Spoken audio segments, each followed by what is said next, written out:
Баршаңызға сәлем. Мың бір кеңес арнасында бауырды тазалауға арналған халық емімен бөлісетін боламын. Каналыма тіркеліп, лайк басып, комментарий қалдыруды ұмытпаңыз. Әр күні бауырымызды тазалатып, ас қорытуды жақсартқымыз келсе, жылы сумен қосып лимон суын ішкеніміз абзал. 1 стакан лимон араласқан жылы су аш қарынға ішілсе, асқазандағы токсиндерді жоюға көмектеседі. Метаболизмді дамытып, сау ас қорытуды жақсартады.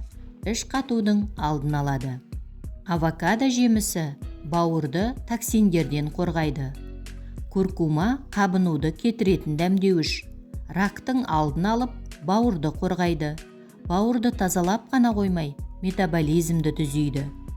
Бауырды тазалаудың ең жақсы жолдарының бірі күн сайын 6-8 стакан су ішу. Бұл сондай-ақ бүйректерді де тазартып, арықтауға сеп болады. Адамның тәні әр қашанда дымқыл қалуға тиіс. Бұл үшін мол су ішу қажет. Тазартылған ұн, қант сияқты өнімдерден аулақ болуға тиіспіз.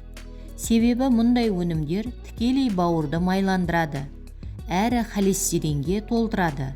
Бұндай тамақтарды көп тұтыну адамның қарынына, санына, жауырынына, мықынына май топтастырады.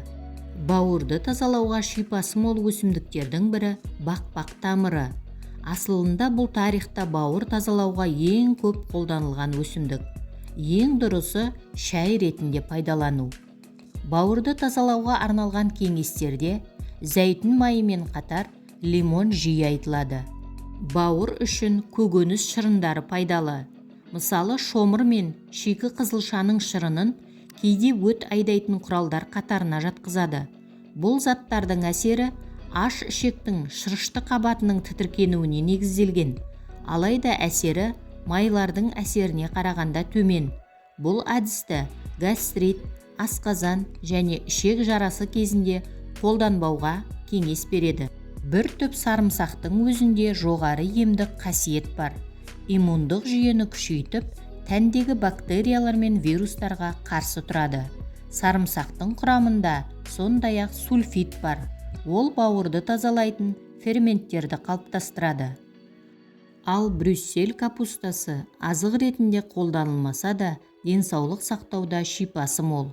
Ішінде маңызды сульфидтер адам ағзасынан токсиндер мен улы заттардың шығуын қамтамасыз етеді.